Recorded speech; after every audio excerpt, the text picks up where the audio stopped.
Bismillah ar-Rahman ar-Rahim. Alhamdulillah Rabbil Alameen wa salatu wa salamu ala Sayyidina Muhammadin wa ala alihi wa ashabihi ajma'een. Amma ba'd, fa'awuzu billahi minash shaitanir rajim. Bismillah ar-Rahman ar-Rahim. Allahumma rabbi shrah li sadri wa yassir li amri wa hlul 'uqdatam min lisani yafqahu qawli. Sadaqallahu al-azim. Assalamu alaikum wa rahmatullahi wa barakatuh. This session is ayah number 103 from Surah Al-Baqarah. أعوذ بالله من الشيطان الرجيم بسم الله الرحمن الرحيم ولو أنهم آمنوا واتقوا لمثوبة من عند الله خير لو كانوا يعلمون صدق الله العظيم. Allah subhanahu wa ta'ala says in this ayah, and if they had believed and feared Allah, then the reward from Allah ta'ala would have been far better if they only knew. And this ayah is in connection to the previous ayah, and it acts as a conclusion to that ayah in the first instance, because the previous ayah which we looked at, there's so much in that. It's a very long ayah, one of the longest ayahs in the Quran, and there's a lot in that ayah. What I could do was pick out what I felt was something of importance, relevant to society, although everything in that ayah is of importance. I picked out on the issue of marriage, the marital relationship, and the impact that the magic has on the relationship between husband and wife. However, there is a lot more history and a background in that ayah with respect to the Bani Israel, with respect to magic, the idea of magic, and the imtihan, the test Allah subhanahu wa ta'ala gives us in respect of this. So what we're doing here is looking at the ayah in detail in this instance for what happened in that ayah. So it's a conclusion that we're looking at today, inshallah. So one reason the Bani Israel learned magic was to have control over their own or the lives of other people and events. This was what drove them. They realized when they watched people do magic, whether it was in Babylon, whether it was in Egypt, and they saw the power that comes with it. And of course, we're all human beings, and when we see power, we see ability to do things, we're attracted to it. And this is something from the human nafs, whereas someone who is mutmin, who is submitted to Allah subhanahu wa ta'ala, they don't go after this. It doesn't attract them. It's in fact, it's quite the opposite. It makes them fearful and highly regretful if they were ever given such things. In fact, that they hide from it.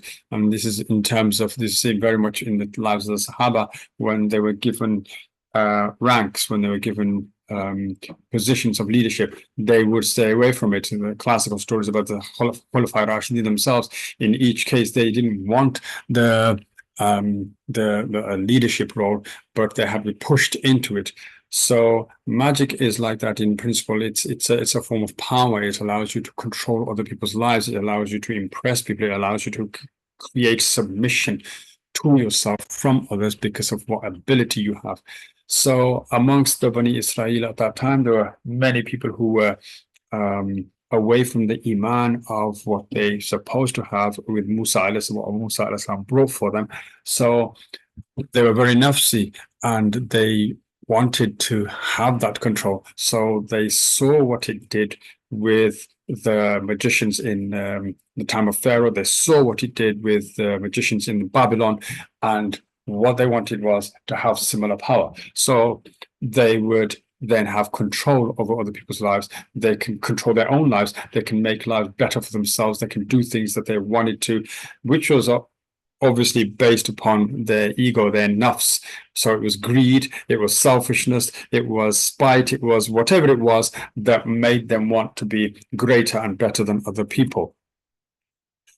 However, this drive, it shows a disbelief or a lack of trust in the control of Allah Ta'ala over their life. So anyone who does that is showing that, which in Islam we are taught that this kind of power of magic is a form of absolute shirk. And when a person gets involved in that, if they are a Muslim, then they lose their faith. If they're not a Muslim, it's haram and kufr for a Muslim to go to such a person and elicit their powers or elicit their help.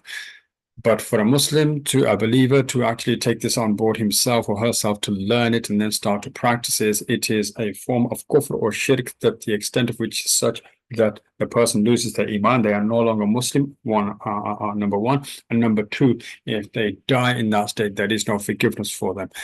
And whereas other sins, theft, murder, rape, etc., there can be forgiveness for that in the sight of Allah subhanahu wa ta'ala, depending on other factors. But in the case of shirk, Allah subhanahu wa ta'ala has clearly stated that there is no forgiveness for such a person should they die upon that without making tawbah, without coming away from it in their living state on earth. So we can see from this that one of the reasons it may be seen as so disastrous is because it shows that complete lack of belief in Allah subhanahu wa ta'ala, in trusting in Allah ta'ala, that He is all wise, all knowing, and He knows best what is for us on the one hand, and on the other hand to actually defy the fact that Allah ta'ala is, as Allah ta'ala says in the Quran, وَهُوَ عَلَى كُلِّ شَيْءٍ قَدِيرٌ, that He is over everything, qadir. He is the controller of all events, no matter how great or how small, whether it's something that's grand and great in the universe, such as a wormhole or a black hole or an explosion of an implosion of a star, or whether it's the falling of a leaf from a tree on earth. All things Allah Ta'ala has control over. So in both aspects, whether it is in belief in His wisdom and His knowledge, or whether it is to try to defy His absolute control, it is shirk, it is disbelief, it is kufr. So these people who did this, who went to this magic, and the same thing can apply to other means as well. It's not just magic. Magic was just seen in those days as something which was amazing because of the impact it had. But there are other ways to control people, which are played out in this day and age as well. And inshallah, if I have time, I'll go into that. But manipulation, psychological manipulation, etc., mental manipulation, emotional manipulation, that kind of thing. So this is wrong and haram, although that doesn't actually carry the sin of shirk as does magic. So this ayah reminds those who took to magic that they should have believed and feared Allah subhanahu wa ta'ala. The ayah completes or concludes itself by saying that if they had only knew, and so expressing to these people that if they only knew, such people are now going to miss out on the reward from Allah ta'ala, which was far better than what they had gained. So when this ayah reminds them, the ones who took to magic, that believing in Allah and fearing Allah is what they should have done, because had they believed and feared Allah subhanahu wa ta'ala, as others did amongst the Bani Israel, again, I have to always reiterate, the entirety of Bani Israel was not at fault in any matter, whether it be to refusing or disobeying Musa al-Islam, to this magic, to arguing with Musa al-Islam, with all the different, and even the behaviors that Allah subhanahu wa ta'ala talks about in their refusal of Rasulullah sallallahu alaihi wasallam as the Rasul, as the Nabi of Allah ta'ala sent to the Arabs and not to the Bani Israel. Not all of them were like this. Many of them became Muslim in the time of Rasul sallallahu alaihi wasallam. Many of them maintained their iman in Musa al-Islam, what he brought in the time prior to Rasul sallallahu alaihi wasallam. So we must always remember that, because one important thing is that especially in current climates where things are happening in Gaza and so on, that there is this drive generally that all of Bani Israel must be at fault. That is not the case. Even when we see what is going on in Israel, and we see the people of that country all supporting, or majority, 60% I understand, supporting what is going on in terms of the crime. However, there's still the 40% left. But in particular, in the deen, Allah subhanahu wa ta'ala knows what is best and what is true of anyone and everyone in the world, and we do not condemn whole nations and whole tribes and whole countries and whole peoples. That is not part of Islam. So I have to always remind ourselves, myself and all other people who are listening, that Bani Israel as a whole was not bad. Bani Israel as a whole was not good. And exactly the same thing can be said about the Ummah of Muslims today as well. So The ayah states in conclusion of itself, if they only knew. So such people who are not fearing of Allah Ta'ala, who do practice magic, who do try to take matters into their control. And I say try to because it doesn't actually work. They may feel or think that they have by committing magic upon people, but they haven't. And if they only knew, those people amongst the Bani Israel that had done this sort of thing, watching and being marveled at, marveling at what the magicians of the Pharaoh did, magicians of the Babylonians did, if they only knew, meaning that fearing Allah Ta'ala, believing in Allah Ta'ala, they would have had better. And by doing this, the reward from Allah subhanahu wa ta'ala, which Allah Ta'ala talks about in this ayah, would have been far better for them than anything that they would have gained in dabbling in magic. That's what they should have realized if they had believed and they had feared Allah Ta'ala. That the reward from Allah subhanahu wa ta'ala, as this ayah states clearly, would have been far greater for them than anything they had done by using magic. Even if it was that they, in terms of disrupting marriages and so on, that perhaps someone wanted to marry a particular woman, and what he did was cause magic to make her marriage break up with her husband so that he could marry her. It was not necessary that that woman would do that the marriage may break up. It may not. And if it did break up, that woman may not necessarily come to that man. And so he would have to do further magic to cause her to fall in love with him, which then was not a genuine love. It was not genuine love. It was one that was made through magic. So as a result of that, at some point, that magic may break and she would fall out of love with him. So the whole relation would become bitter. In any sense whatsoever, even if the magic continued and did everything that that man wanted and that woman was his and he was able to marry her and keep her in his life, it becomes a bittersweet experience when they become elderly, when they become old. It's not the same thing, and there will be regrets. Whereas in Jannah, under the pleasure of Allah subhanahu wa ta'ala, the woman, the man, the husband, the wife, the state in Jannah is of perpetual youth, perpetual bliss, perpetual happiness and joy because of the blessings and the barakah from Allah subhanahu wa ta'ala in Jannah. This is completely lost. This is completely lost by doing magic. And if they hadn't done magic, perhaps it would have been that Allah subhanahu wa ta'ala provided a better person for that a man had he not done that and had sabr in the dunya even, which often happens. People want someone and they can't get that someone they want to marry, a man or a woman. And then what happens is later on in life, they grow out of love with that person and find somebody new. And that person is better for them than the one who was previous to that, to them. So, this is what, again, in the dunya, Allah Ta'ala's reward would have been better for the Bani Israel, those who practice this, had they had that trust in Allah subhanahu wa ta'ala. أعوذ بالله من الشيطان الرجيم بسم الله الرحمن الرحيم ولو أنهم آمنوا واتقوا لمثوبة من عند الله خير لو كانوا يعلمون صدق الله العظيم. And if they had believed and feared Allah, then the reward from Allah would have been far better if they only knew.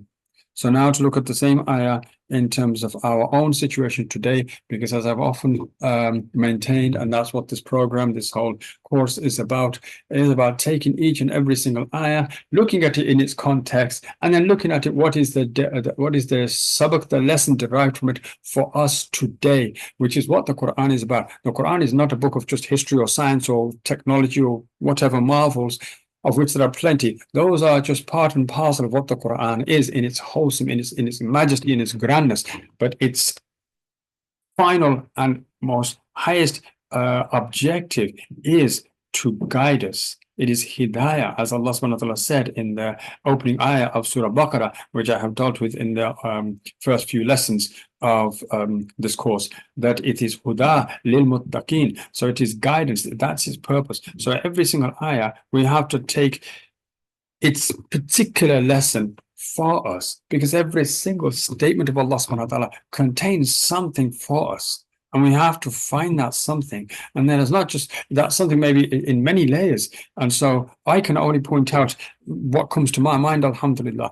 There are other people who are far greater, far better, and they can point out much more. And there'll be more people to come, inshallah, in the future. Perhaps they will see this course and they will add to it, because there is much that can be added to it that I don't know today, that I may never know, that others may know, inshallah. But my base point is every single ayah has something of guidance in it. And so by taking each ayah and taking its guidance from taking some kind of guidance from it, there is that drip feed for us in the life of this world, which is especially in the modern Dajjalic era where we are, that we need that drip feed so desperately. We are almost well, definitely principally in that state where a person is in hospital and they're on a glucose drip feed, and that's keeping them alive, keeping them going. That's what it is for us. Our situation right now in the world is so bad, it is so distraught. No khilafah, no ummah, no organization, no amir, no leader, no power. In fact, we seem to be helpless in front of the oppression that is done to our people everywhere around the world, practically. We seem to be helpless. And in this state, this distraught state, we need to keep going until Allah Ta'ala sends His help to us. And one main way of doing that is through these ayat of Allah Ta'ala, turning to the Quran, taking it piecemeal, ayah by ayah, and absorbing the lesson from each ayah for ourselves, inshallah, to keep ourselves going, inshallah. So the reason the Bani Israel learned magic applies to us also. Control our own life or others' lives and events. This is what they did. This is what we are doing. Again, those golden words of Rasulullah sallallahu alaihi wasallam, that prediction when he said sallallahu alaihi wasallam that my ummah will follow the ways of the Bani Israel, of the people who came before, the Bani Israel and the Yahud and the Nasara, step by step. And we're doing just that, subhanallah. So many of the people in the ummah today practicing magic, learning magic, practicing magic, or going to people who do magic and taking that in order to control our own lives or the lives of others, and cause magic and hasad, in fact, as well, and the jinn to take over other people's bodies and cause them horrendous, situations in their lives. Subhanallah. But here we are. And this is what is happening. And it is a reality, whether people want to know it or not, accept it or not, believe it or not. It is a reality that is happening in the ummah as much as any other reality, as much as murder, rape, theft, and so on, that is happening in our ummah, homosexuality, and all the other things that are rife in our amongst our people. And perhaps this is one of the major reasons that Allah subhanahu wa ta'ala has decreased His help for us, because we have become so disobedient. Not all, but those of us that are far more in number than those of us who aren't. So again, this shows disbelief or lack of trust in the control of Allah Ta'ala over their life. Those people in the Muslim Ummah who should know better, because our deen, our Quran, our Sharia, our fiqh, our entirety of the teaching and learning of the deen is so much more detailed than was that given to the Bani Israel, that we have little to no excuse for not knowing the rights and wrongs of our lives and the purpose of our life, and what is right and what is wrong, what is righteous and what is unrighteous in our lives. We have no excuse. So we are also reminded, just like the Bani Israel, that they who use magic should have believed and feared Allah Ta'ala. The same ayah applies to us, the same lessons apply to us as applied to them.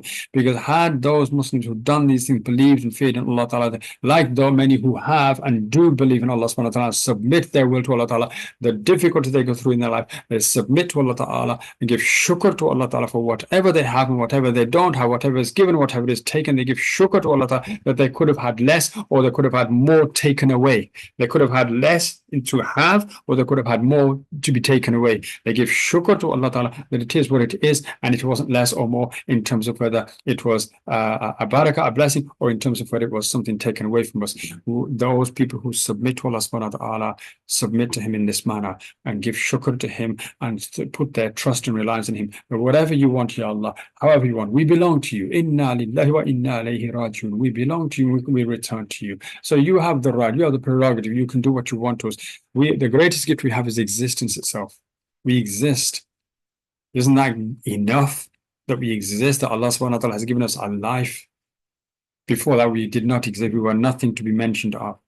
So what we owe to Allah subhanahu wa ta'ala is our existence itself, let alone the day-to-day risk that He gives us, the day-to-day joys and benefits that we have in life. So Allah subhanahu wa ta'ala when we learn about him through Tawheed, through the understanding of Asma wa Sifat, the 99 names of Allah subhanahu wa ta'ala and his attributes, we understand he is all-knowing, all-wise, a being that is all-knowing and all-wise, infinite in his knowing, infinite in his wisdom. How can any human being or the entirety of human beings in the entirety of jinn kind put together, as Allah subhanahu wa ta'ala challenges in Surah Rahman, that what can it be that the whole of mankind and jinn kind put together, what can we do against Allah subhanahu wa ta'ala? What can we do better than Allah subhanahu wa ta'ala? We can't. There is no such thing.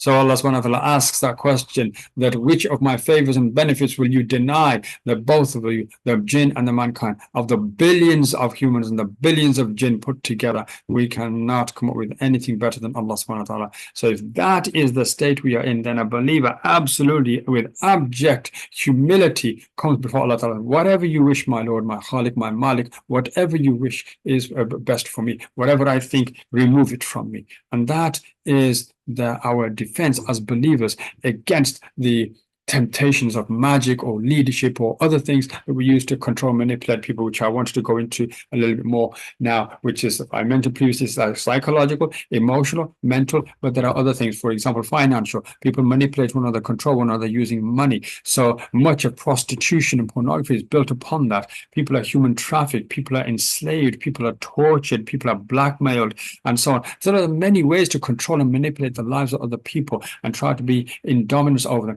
And all of that is a defiance of what Allah subhanahu wa ta'ala has decreed. What Allah subhanahu wa ta'ala has decreed is better, yet we try to control other people and control events so that we can decide for ourselves. And this is completely incorrect. And of course, even in the West, the sense of this self-autonomy, this idea of, my body, my right, my body, my choice, and so on. All of this. No, it's not. It's not my body, my choice. It's not even my body. It's the body that Allah gave. It belongs to him. It's Allah's given body. It's his choice, therefore, that is best for us. But we lose all these things when we live in the West, when we weaken in our iman, and we don't have that drip feed to help us. Then we lose the perspective on reality, and therefore we commit these crimes. We are tempted towards them, and many of us are pulled into them. And again, it's as I mentioned before, there are many more of us committing crimes and being disobedient to Allah subhanahu wa ta'ala than there are obedient to Allah subhanahu wa ta'ala.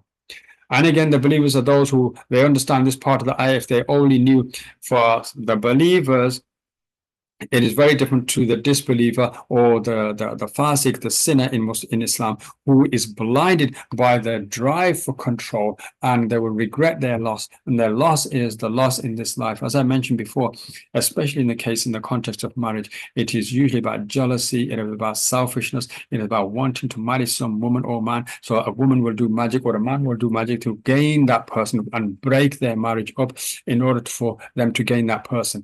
And it doesn't necessarily happen that the marriage may break up, because it is up to Allah Ta'ala, because Allah Ta'ala has declared that all things are under his control. And if Allah Ta'ala allows it, it will be because he had already decreed that loss to happen. And that loss would have been for them, not a punishment, but a means, a test. Whereas for the person who's committing the magic that coincidentally happens to be acting upon them at the same time, they didn't come apart because of that. They came apart because of the decree of Allah subhanahu wa ta'ala. Just as no one dies, but because of the permission of Allah subhanahu wa ta'ala. Not because somebody shot them or did anything else to kill them. No, it is because their time was up. That's why many people survive in being shot to the head, because it was not their time. So that in itself is a lesson to us that the decree of Allah Ta'ala is over everything. So those people who do cause people to with their magic and apparently their marriage dissolves, it's not always following that the woman or the man from that marriage comes to you. It's not always following that happens. They may not. The marriage breaks up. They're bitter. They're disappointed. They're hurt, etc. And they go off there, and you don't gain them. So your marriage gave your magic gave you nothing. Or even if you are then able to do another set of magic and bring that person to you, again, as I said, over time you get older, you get used to each other. Just as happens in normal marriages, you get used to each other. And if you are forcing that marriage, then something has to be questioned even about your own lust for that person, because lust doesn't last long. Love lasts, and love, even that by Allah subhanahu wa ta'ala, love for someone for the pleasure of Allah subhanahu wa ta'ala, that is what lasts, not love from yourself. from your own lust, from your own desire. Not that love even. That love is temporary as well. It may last a few months, a few weeks, a few years even, but it doesn't last forever. And as people grow older, they fall away from each other. And as a result, it's a bitter experience then. So the person who's committed magic and done that and gained that woman or gained that man, then in time in their lives, they'll find that is a bitter lesson for them. And that's when they realize, if only they knew, that the reward from Allah subhanahu wa ta'ala, that again, as I say, maybe somebody better would have come along. Maybe if you had sabr and patience, and you would have lost that initial lust and desire for that woman or that man, and you would have found somebody better. Then because of your patience and sabr, you had somebody better, and you're happy in your marriage. And you look back and be grateful that you didn't destroy the other person's marriage and gain that person. And of course, their marriage remains successful as well. So all round it's success. But because you didn't, you lose the reward from Allah Ta'ala. The reward in the dunya, that you find a better person, and the reward in the akhirah, that you go to Jannah and are blessed by Allah subhanahu wa ta'ala with partners that are immaculate in their creation. Allah subhanahu wa ta'ala talks about the hur in Jannah, that there are two hur in Jannah that await every man, and they are of such perfection that they have the things of women in this world do not occur to them. They do not go to the toilet. They do not urinate. They do not have menstrual cycles. They are pure from this thing. They do not have any pus, any kind of phlegm. So they are pure in this sense, in character, in mentality, in heart, in love, in loyalty, in devotion. And so that's what you would have. Someone, a being, two of such beings that are immensely, incredibly beyond our widest imaginations. That is what awaits a man in Jannah, apart from his wife, who again, if she enters Jannah and is remarried to him, will be greater than even those two who would not want such reward? What man, what woman would not want such rewards and to be in such states? And so Allah subhanahu wa ta'ala's reward is what the believers trust. And even without knowing all of this, their love and their trust in Allah is such that whatever they hear from Allah subhanahu wa ta'ala, they trust in that, even if they don't know the particulars of it. That is the state of the believing man or the believing woman, inshallah. And there's a hadith about this which I wanted to briefly point out. قال رسول الله صلى الله عليه وسلم واعلم أن ما أصابك لم يكن ليخطئك وما أخطأك لم يكن ليصيبك. Or كما قال صلى الله عليه وسلم. Rasulullah sallallahu alaihi wasallam said, know that whatever happens to you could never miss you, and whatever misses you could never reach you. So this hadith teaches us to accept the divine decree of Allah subhanahu wa ta'ala. This is a part of Iman, the trust in taqdeer that we say in the statement of Iman, which is amantu billahi wa malaikatihi wa kutubihi wa rusulihi wal yawm al-akhir wa al-qadri khayrihi wa sharrihi min Allah ta'ala.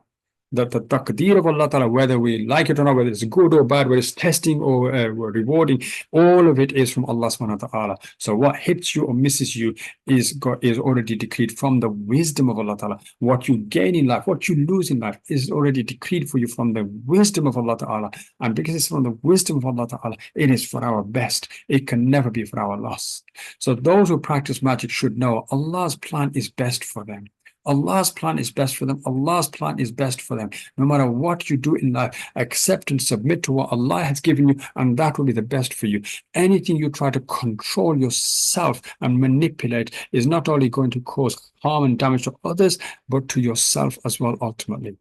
And as for the victims, those who are victims of magic, they will be cleansed from sins and not accountable under magic. So whatever they do under magic, because of the effect of jinn or magic, they are not accountable for that. That's one. Number two, all that time that they suffered, Allah subhanahu wa ta'ala will compensate them for that in the akhirah. And thirdly, you who caused that will have to pay them compensation on the day of judgment for everything you caused them harm over.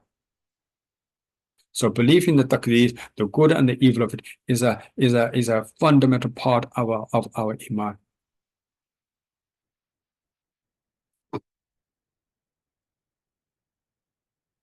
So in terms of if they only knew, just looking at this and focusing on this part of the ayah, inshallah, the believers do know. The ayah states, if only they knew. And that is because the people who practice it is a warning to them, because they do it out of not knowing, and they do it out of ignoring, and they do it out of rejecting Allah subhanahu wa ta'ala, or belief in Him, or belief in His decision. As a result of which, they also lose out on what this ayah is implying.